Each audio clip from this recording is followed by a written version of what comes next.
So good, we had to do part 2 of this. It is the second part of the Locked On Big 12 Roundtable.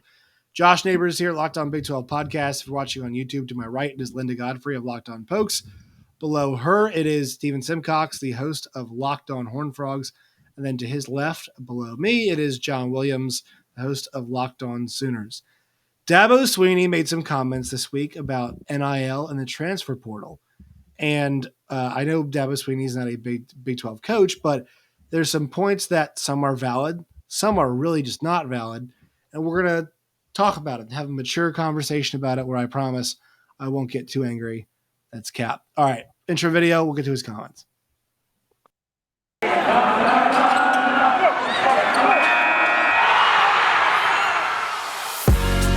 You are Locked On Big 12, your daily podcast on the Big 12 Conference, part of the Locked On Podcast Network, your team every day. All right, so Dabo Swinney did an interview with ESPN the other day. And this interview, I mean, it's absolute gold. He's got some great quotes in there. He does it with Chris Lowe over at ESPN. And so he talked transfer portal, he talked NIL, and we're going to get to some of the stuff. And I have some of the quotes. So let's do transfer portal first. All right. This was Dabo's comments. Oh, that's a background one on the transfer portal. Pulling it up. Hold on. There it is. Boom. There it is. All right. So my transfer portal right now is that locker room, because if I'm constantly going out every year and adding guys from the transfer portal, I'm telling all those guys in that locker room that I don't believe in them. I don't think that they can play. We're also not doing our job as coaches and recruiters if we're bringing in a bunch of transfers. We're not going to build our roster on transfers. Okay, Linda, I'll go to you first. Is there any truth in the idea that we're not doing our job correctly if we're having to bring in transfers, or it's evaluating 16-year-old kids, and sometimes you might miss on a 16-year-old kid? I know it's not that simple, but like, is there any truth to we're not doing our job if we're getting portal kids all the time? Disrespectfully, absolutely not. We're not doing our job because a kid picked a school and it didn't work out because, hell, I don't care if the quote is the vibes were wrong. If you're not comfortable at the school that you picked and you want to change schools, then you should, that's just further recruiting. Now you have more tape, recruit that guy. It's such an insane insinuation about coaches not doing their job because a player wanted to enter the transfer portal, when our coaches doing their job when they take an interview and decide to bail on a school because there are greener pastures they believe ahead. I don't care. It's just it's an insane take to say that we're not doing our job if kids are going to the transfer portal. Steven. Oh, go ahead, Linda. Go ahead, Linda. I almost said a bad word. So I do say bad words. I do. So you're fine to go. Steven, do you think the day will come, and we're seeing it now, right? They did win 10 games last year, but it was not a great Clemson season. Recruiting's down with them a little bit. They just lost Tony Elliott. They just lost Brent Venables. Will the day come when Dabo Swinney has to do an about face on this and hit the portal hard to restock a team that, let's be honest, they're not recruiting at the level that they used to be? Well, of course it will. I mean, this is how this always plays out. I'm actually pleasantly surprised, because my initial thought when it was Dabo's thoughts on the transfer portal was going to be, well, we're not, we're teaching these kids that they can just quit if things get hard, which is such a weird take, because I realize jobs are different, but I've had bad jobs before. And you know what I did? I went out and found other jobs that I liked more. And I know not everyone has that freedom in life, but that's a perfectly legitimate option in the world we live in. You can go do something different if you don't like what you're doing. Or, the old tired, Joey got a ribbon in T-ball when he was 5, when he finished in 5th place. And now he's entitled to thinking that the world should just give him everything. But it wasn't that. All that being said, in my mind, I just don't understand why, if you're a big-time college football coach, why are you still complaining about the transfer portal? Yes. There's talented people in the transfer portal. Makes no sense. You're going to have to use it. Everybody else is using it. like just use it. It's not a big deal. It's not an admission of failure or an admission of guilt. Like guys have the ability to move on. It's almost like free agency in college football now, college basketball, and like the world's not ending. It's a little harder to keep track of who's on your team nowadays, but that's not the worst thing ever. Like people are still involved enough that they can keep track of who's going where. So sure, he's gonna have to do an about face. I mean, he won't because there's not gonna be any accountability. Like he'll take some big time quarterback and somebody ask him about it, and he'll be like, "Oh, well, we just wanted this young man. He fit our culture, he needed home. Yeah, he had such high character. We went and got him." But I just like, why are you fighting against something that could benefit you and something that everyone else is going to use? I don't understand that. Let's put a huge pin in what you just said because it relates to the second part of what Dabo said. John, as as somebody who is now covering a team that took one of the coordinators, I will say I actually enjoy Brent Venables. I like he's taking kind of the positive stuff at Clemson and like not the crappy stuff where it's like transfers. Oh, like we can't do that. So I think I've kind of liked what he's doing, but to build off of Steven's point, that day is going to come. Do you think he just takes the transfers, or he's like, no, I will die on the hill and I will go out swinging and be like, no transfers ever. We will do it with Clemson Tigers in big quotes.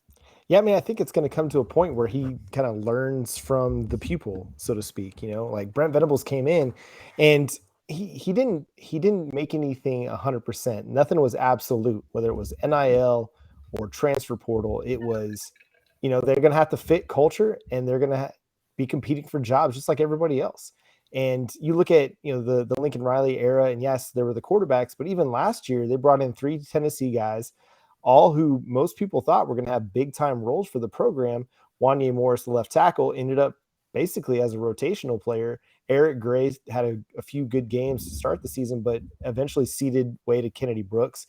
And Key Lawrence was kind of a rotational defensive back. And so like the transfer portal doesn't necessarily mean you're bringing guys in and then you don't believe in the guys you've already got. It just adds competition to whatever position group. And that should be a good thing if you're a coach. You should be looking for competition for your guys. If you believe in them, then you shouldn't like necessarily say like, hey, this transfer portal kid, he's coming. You lost your job. Like if you believe in the kid that you recruited, then who you bring into the transfer portal doesn't necessarily go against that. It means you're just going to have to compete. Like this is just part of the job as you compete for jobs. And yeah, man, I don't know what he's going to end up doing. College coaches, they're so prideful and in a way sometimes narcissistic that they believe that their way is the only way, and they'll get fired going down with the ship. And it's unfortunate. Dabo's right now, he's the captain of the Titanic, and he's kind of going full speed ahead, and hopefully he doesn't lose his job, because I like Dabo for the most part. I think he does a good job. I think, creating good culture is an important aspect of college coaching. I think it gets underrated at times, but we're seeing what's happening. Sorry, Jonathan, for taking a shot at Texas, but we're seeing how culture can affect a program at Texas. So, like there shouldn't be absolutes on anything as a coach. You always have to be willing to adapt and evolve. And if you're not, you're going to get left in the dust by coaches who are willing to adapt and evolve. I mean, Mario Cristobal down there at Miami, he's going to have a really good shot at becoming the power in the ACC. He did a great job at Oregon. I mean, Miami has a much bigger brand than Oregon does. So there's a good chance he's going to be able to recruit really, really well and surpass Clemson as the ACC power. So Dabo's going to have to evolve. He's going to have to kind of take some tricks from some of his guys that were his coordinators that went on to other places. Todd Bates, another Dabo Swinney, Brent Venables disciple, defensive line coach, went out and got Jeffrey Johnson from Tulane, a guy that is going to figure into their defensive line rotation immediately, probably going to start at one technique. So like there's a reason why the transfer portal exists, and it can benefit your team, especially if you look at like senior grad transfers or something like that, because these are guys that have one more year eligibility. They're not necessarily even because they aren't getting enough opportunities. They don't like the culture. They just want to play one more year. So sometimes there's guys like that out there that could benefit your program, why close yourself off to it? It's not smart. It's trying to coach football with one arm tied behind your back and not using all the means necessary. If you're the AD or you're the boosters or the board of regents, I don't know if, I guess Clemson doesn't have board of regents, but if you're, the powers that be at Clemson, you're like, Dabo, come on, man. Like, I get what you're saying, but we could have really used an offensive lineman, and there's some out there in the portal that are just down the road at Georgia. Let's go after them. Not all of these kids are mercenaries, right? Like, right. And this is actually a big point that we bring up on the Pac-12 show. It's like some kids graduate from Stanford. You know what they don't want to do? Go to graduate school at Stanford or UCLA or Northwestern, places like that. Like sure, there are some kids, but also there are the kids too who are, at a smaller school and hey, I want to go play pro football. And I want to do it. Isaiah Nayer, a kid who's going to play, who played at Wyoming, now goes to Texas. Is anybody going to get mad at Isaiah Nayer and say he doesn't care as much about Texas football? Because I bet that guy probably as a kid dreamed of playing in a big school like that, and now he's got a chance. It's just not the natural. I'm an 18-year-old. I'm committing to play. A 17-year-old. I'm committing to play here. That's one big thing. You mentioned narcissism. Don't worry, we've got more. All right, of that in bunches and bunches. Here's Dabo on NIL. There's no rules. There's no guidance. No, nothing. It's out of control. Which actually don't agree. I actually do agree with. Excuse me. It's an absolute mess and a train wreck. And the kids are going to be. Here's the key part. And the kids are going to be the ones who suffer in the end. There are going to be a lot of kids that end up with no degrees and make decisions based on the wrong things. There are going to be a lot of decisions based on short-term stuff. And they're going to sacrifice the long-term value of education, relationships, and connectivity. What the hell do those last two things give you? It will settle out eventually. But no, it's not what's supposed to be. The intention was good. I love the fact these guys can go make some money on their name, image, and likeness if that's what they want to do. But the way it's set up right now is definitely not how it's intended. Just like most things, there are unintended consequences. And unfortunately, the kids will be the ones who pay the price because you've got a lot of really young people that are going to have to grow up really fast. All right. So, Linda, I think we can all agree the management of this is not great, but the idea that it's like these kids just want the money. It's not why the management's bad. It's because the NCAA wasn't prepared for it, right? Like, so absolutely. So right. The idea, like the kids, it's like, these kids are to get boned. Also, how? Because how are these kids getting screwed if so we all like the NFL. That ain't, what's NFL stand for? Not for long, right? Mm-hmm. So what is wrong now with the kids who have football careers, which are normally very short, making money off of that now? The only people I can see getting screwed are the businesses like maybe Dr. Pepper that feels like, hey, DJ Uyunglele did not give us return for what we paid for. Quinn Ewers at Ohio State would be the same way. But how are the kids getting screwed, Linda? I don't seem to understand that part. The kids are getting screwed, but that's the only way he can skew it to make himself feel better about being against kids getting paid for the product they're putting on the field. He knows, good and God, he knows that the student athletes are bringing in the money. He knows that's why he's getting paid, but God forbid he ever want to share any of it. And I think it's, again, he just, like, talk less, say less, Dabo. That's what I'm asking you to do, because it has no rules and I'm worried about its sustainability. Would have been like, that's plenty. So to go on and like blame kids for, like, to say that they're gonna, most of these kids getting these big NIL deals are going to go into the NFL or at least sniff NFL money. So the idea that money now is going to detract them from the big money later is a little insane to me. A lot of them leave college early without a degree anyway. There's just a lot. Just say less. That's all I'm asking. Yeah, I don't know how the NIL keeps them from getting degrees. That part makes no sense to me at all. Steven, I'm going to Chris Paul. You're going to be DeAndre Ayton here. So to the point of like coaches shouldn't be saying stuff about the transfer portal. How about coaches saying dumb stuff about NIL? Because if I'm a kid and I hear this, I'm like, how about the coaches who don't say stuff about NIL and who aren't, it's if I hear this, I'm like, well, Coach, you weren't really supportive of this. So at Georgia, they're really backing it up. Or at Oklahoma, they're really backing it up. Alabama's really backing it up. You don't seem to be as much into this. Those coaches are more into it than you are. And look, once again, I know coaches can't use this as inducement, but let's be frank about this. I think this gets brought up because a lot of kids' families are saying, well, what can you do for us? Rightfully so. Once again, football's not forever. So this hurts. I don't know why Lane Kiffin said that thing about, well, A&M's got a lot of shucks. A&M's got a lot more money than us. I don't know why in response that we heard Jimbo Fisher say, we're not doing it that way. That's not how we're doing it.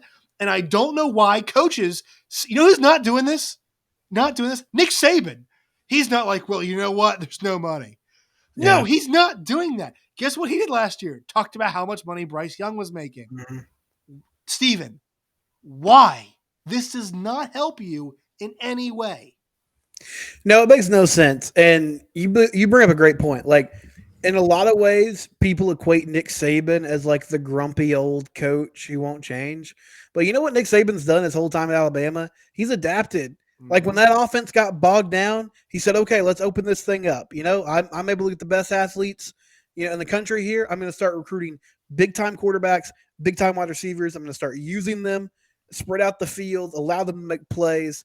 If it means my defense gives up more points, so be it. When, as you said, when NIL came to pass, he starts touting Bryce Young and the six figures that he was making at SEC Media Days, and they did that relatively quietly.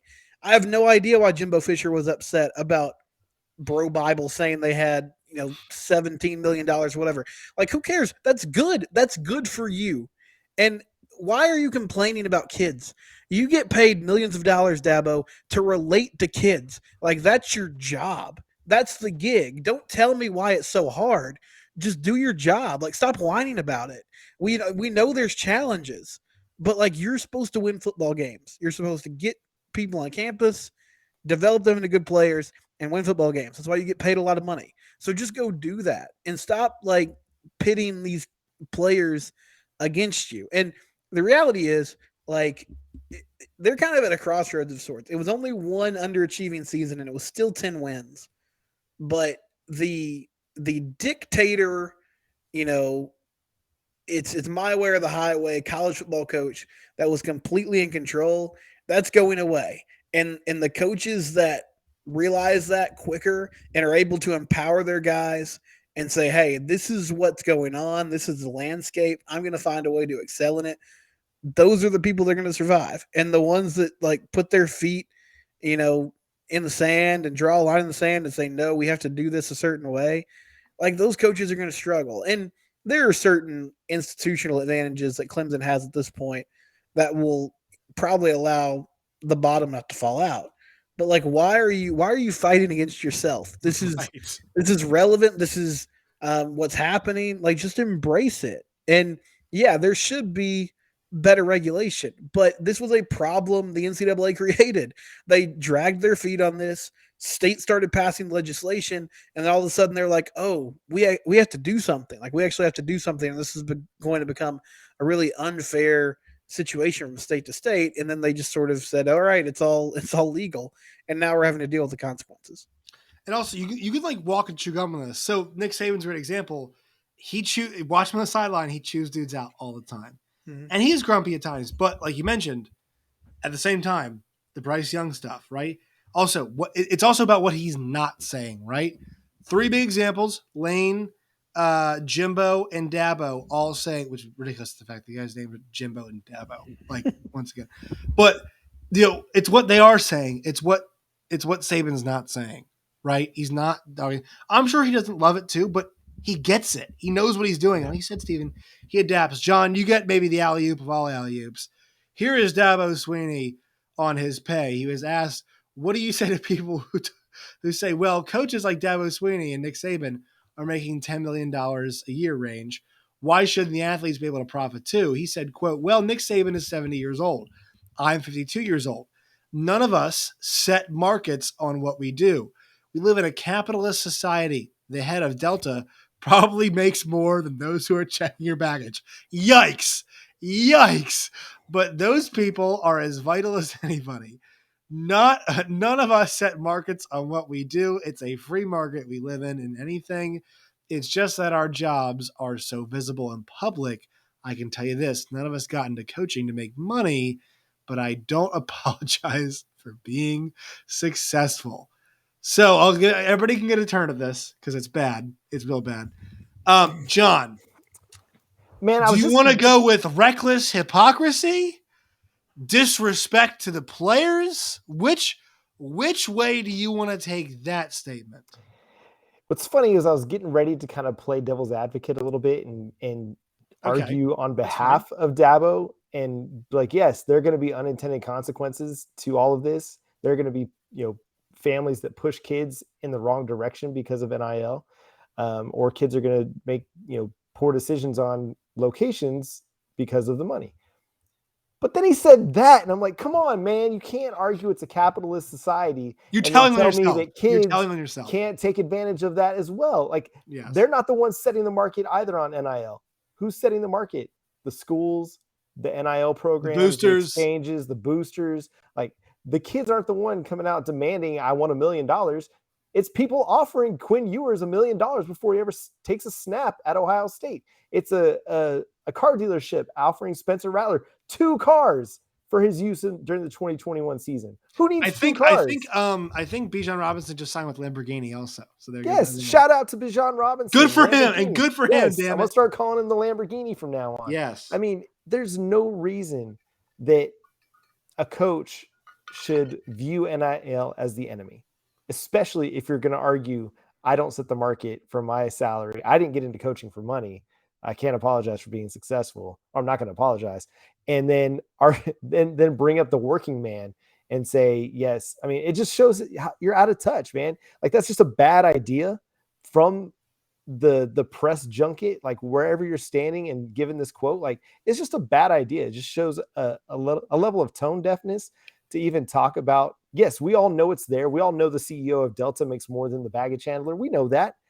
But if you're the college coach and you're trying to relate to families of players and you're out there talking about, I'm not going to apologize for being successful, while you're going into recruits' homes that are generally going to be people who are working people, like they're, middle class, hardworking folks, and you're trying to relate to their families and tell them, I'm going to take care of your kid. And I don't doubt that he's, what's the word I'm looking for? That he's, oh my gosh. Sincere? Yes, that he's sincere in that recruiting pitch. But when you go on and you say something like this to the national media, it's going to make parents a little less likely to believe that pitch at times, because yes, you're a very successful coach.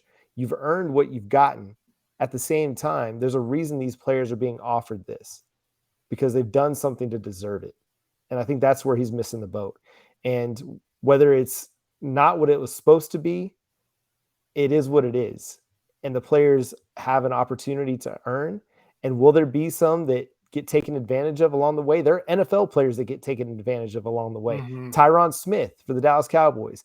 He's his story is notorious. Family took advantage of him, didn't know how to manage his money, how to say no to people. And the first, few years of his career in the NFL were dealt with a lot of stress trying to deal with family members who were trying to take advantage of him. That's just going to happen. It's bound to happen, whether the kid's making $1 million, whether he's just going to college and he's got a stipend that somebody's trying to get from him. It's just bound to happen. But it can't be an excuse not to make it happen. Exactly. And yes, should there be more safeguards? I think everybody is probably saying obviously, but here's where we are. And as a college coach at a premier program that's won 2 national titles in the last decade, it's your job, like you've mentioned, like Nick Saban has done, like Ryan Day, like all these other big time college coaches, they're figuring out a way to make it work within their system, within their culture. Brent Venables, I hate to keep bringing up Brent Venables, but in his opening press conference, he said the same things. Like, if we're going to make NIL work with the University of Oklahoma, but if that's all kids are interested in when they're coming on recruiting trips, they may not be a good culture fit for us. But he's not completely ignoring the fact that NIL is a huge talking point on the recruiting trail as well. And I'll mention the Bijan Robinson Lamborghini thing. I know it's been a conversation that's happened. I'm not sure if he signed the deal yet. if it does happen. Told you so, but I know at least one of his former teammates had said that that's something that's in the works right now, potentially for him. So, and I think all the points you make are really good, John. It's ridiculous. Linda, I'll let you take a crack at this as well. Which part was your favorite of that Dabo comment? And I will say, like, just give your thought. Like, Steven said, yeah, they have good infrastructure. That's totally true. He's built a really awesome thing, but I've got some serious questions about their staying power and losing coordinators. Plus, some of these comments have me wondering. Well, yeah. Again, talk less. But here's my biggest Smile issue more. / favorite thing. The Sorry. biggest red flag is that he flies Delta. Don't fly Delta. That's my advice. First of all, right out of the gate. Wow. Second of all, he Southeast's pretty says good. Wow. about baggage, they get paid less, but they're vital to the success of whatever's happening. So you're saying they get paid? Yes, that's a terrible analogy. If baggage claim didn't make any money, that might be a better analogy. But of course, they're getting paid less than the person in charge. That's how jobs work, which I would argue is what college athletics are. You have to go to class. You've got to do, 2 days. You've got games on the weekends. If you're Your taking schedule it is seriously, controlled, much like a job is. exactly. You have to be where somebody else is telling you to be, and that somebody makes more money than you do, but you're still making money. You contribute by far the biggest income to the company in this regard. So just bad analogy from every angle you could look at it. An awful analogy. And as a English nerd, it pissed me off. Like, it made me extra mad on top of the poor opinion. Steven, I'll let you know, you got a chance here to not be snarky towards West Virginia fans. You can do it to Dabo Swinney, so go ahead and take your shot. Yeah, I don't know, Linda. Doesn't Delta have Biscoff cookies? I mean, I feel like those go They pretty do, crazy. which I are like heat. Biscoff cookies. Heat. Are you not a fan of Biscoff cookies on the flight? Like I think that's the best in-flight snack. And I usually Atlanta's just airport drink is a one of the vodka best and hubs to go soda. through. Atlanta does have if you anything you want, PF Chang's, Some of the nicest people. nice people. I They just got- people watch at the airport. Like, I'll just sit and Atlanta's stare great at for that. people. Yep. It's fantastic. It's the best game. It is the best game. Shout out Delta, sponsor the show. Locked on Big 12 brought to you by Delta. Hopefully. Steven, go ahead. I mean, I'll just echo what's been said, which is I don't understand what Dabo's end game is here. Okay, here's a different question. Is there anything possible that's positive beside like one Christian family that wants their son to go to college and play left tackle for like the right reasons, going and playing for Clemson? Like, is there anything else that can be positive out of this? No, not really. I mean, I just like anytime you start talking about people's money, it doesn't end well. I just feel like that's a good life tool. Now, granted, he was asked these questions, so to a certain extent, he had to answer them. But everybody else has been answering them, and like I hear Lincoln Riley, he's like, "I love NIL," but at least he's saying it, like he's doing it through gritted teeth. But like, it's just stop being so goddamn honest. I know. Like Linda's saying, and honestly, like everybody wants money. Like that's not an indictment of someone's character. And I don't buy that these 18-year-old kids are just like money hungry to the point that they're coming to our recruiting visits and they're immediately saying, "Here's my resume, show me your NIL deals." But it's not unreasonable to think that if that's a possibility, then you're going to want to hear what the school is doing to get it done. And I would imagine behind the scenes, I would hope, I don't know this for a fact, I would hope Clemson has a more coherent plan than what their head coach is selling to the media. But they better, because again, it's like it or not, it's coming. It's like when in the office, when your email changes or something, or like one of your processes changes, and you just all get around with your coworkers and you just complain about it. But at the end of the day, you're gonna have to do it. Like you're gonna have to do it. It's fun to do that amongst yourselves. Maybe don't go do that to Chris Lowe of ESPN. I think the big thing for if you're Oklahoma, right? It's like one more program and shoot themselves in the foot that might be competing for the same kids you're competing for. Oh, 100%. Yeah. I mean, since Brent Venables has come to Oklahoma, the Southeast has become a big time recruiting target for the Sooners. Like Todd Bates, Miguel Chavis, they're all over Florida, Georgia, Alabama. They're hitting that hot and heavy, trying to get especially defensive line targets out of the Southeast, especially Florida. So yeah, you're now competing with Clemson, or Clemson, you're now competing with Oklahoma for the same kids. And if that's not on the table for y'all, then you're going to be far behind everybody at this point, whether it's Alabama or Texas A&M or Oklahoma or Ohio State. Everybody's digging into it and getting into it and finding a way to make it work for their school. If you're not going to, again, it's gonna impact you negatively at some point. Maybe Dabo Swinney can come to Oklahoma and be a quality control assistant. I think there's like something to the idea that he's done so well there. Yeah. But it was like college ball was different then. Right. You know what I mean? The landscape has changed dramatically in the last 5 years. And this is why we've seen Roy Williams call it quits. We've seen Coach K call it quits. I think Bob Huggins is going to call it quits soon because he spoke openly about this. I think also for him, there's probably people in that department who are not telling him no. Number one, it's because like out of respect for what he's built, but like number two, it's just like, the way it worked before worked, but it doesn't work. It's not going to work now, and there's a learning curve to that. So I think that's something to watch for a lot of programs. You know what I mean? And I actually think all the programs here being spoken for, unless somebody wants to say something different, but Oklahoma State, TCU, and OU are all in pretty good places as far as that's concerned. We all not in agreement? I mean, nobody wants to win the battle of public opinion more than Sonny Dykes. This man is a walking press conference win. I felt so bad for Sonny Dykes. He came in like second to last in that athletic poll that was like, how confident are you or in your head coach or whatever? And he was like second to last. I was like, he just got there, and TCU's not really or fans are not really that excited about it. We're wounded. We're wounded animal, John. We're still. I would say TCU is like the opposite of what I consider. I'm like Dave Aranda does not win the press conference, wins you games. I think TCU might be that in 2022 in football. It's like, hey, we'll win the press conference.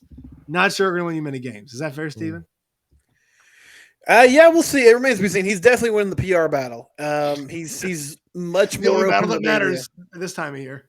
It's funny, like, so they've been miking up coaches at practice, which is something that never happened in the old regime. And Anthony Jones, the new running backs coach, was mic'd up today, and he mentioned to another coach that Pooh Shiesty was playing over the loudspeakers at practice. And I was on Instagram, and I just see all these former players like commenting, like, "Holy crap, they're playing Pooh Shiesty at practice! Like this would never happen in the previous 20 years of TCU football." So yeah, it's a different world. There's also I forgot who I was talking to the other day, but somebody was like, "Yeah, Texas." Actually, I was talking to Dusty DeVorchak yesterday. He said Texas might have their next head coach on the staff, and I was like, "What?" So that's something. All of it's gonna be so weird. I love Big 12 football. All right, we spent way too long talking about all this stuff. I kept you all way too long. Time to do plugs. Linda, you are up first. Plug everything, including your bullshit spring NFL takes, whatever. Basketball's over, Josh. Leave Linda Top alone. 7 kickers for 2022 fantasy draft season, dog. I won't do that till after the draft. First of all, it's always fantasy football season, but you can find me on Twitter at Lindelians. The show is at locked_on_pokes on Twitter. Locked on Pokes on all of your podcast listening tools, and then eventually the YouTube's coming as soon as I can figure out how to upload a video on my really, really slow internet. Which Colquitt brother will help your fantasy team the most? I'm gonna fist fight you. Steven, you're up. I'm at Simcox Steven on Twitter. The show is at Locked On TCU. We are still on all your handy dandy podcast platforms. We're also on YouTube. Locked On Horned Frogs on YouTube. I have 23 subscribers. I'm like Bo Burnham. So follow me there, please. Subscribe to the channel. Well, Cam Newton's comments hurt his fantasy grade. We'll discuss next. John, what do you have for your plug? Yeah, don't draft Cam Newton in your fantasy football leagues. He's washed. Even if you were on a team, he's washed. Both politically and as a player. Yeah. So yeah, and you might not want to draft Baker Mayfield either because you don't know where he's going to end up. But over on Locked On Sooners, we're getting ready for Oklahoma versus Texas in Big 12 softball. Oklahoma just came off a big 3-game sweep over Texas Tech, outscoring the Red Raiders 43-0. In the 3 games. Jocelyn Allo now leads the NCAA in home runs and is tied for number 1 with a batting average over 500. So that's a lot of fun to talk about. You can follow myself and Josh Helmer over at Locked On Sooners, and you can subscribe to the show wherever you get your podcasts, and also available on YouTube as well. You guys can follow me on Twitter at LOBig12. No NFL draft takes for you until the draft actually happens, or actually, well, no, a little bit before that. You guys can find us at LOBig12. You guys can find me at Josh Neighbors _. You guys can find the show wherever you get your podcasts and on YouTube as well. We will see you all next week.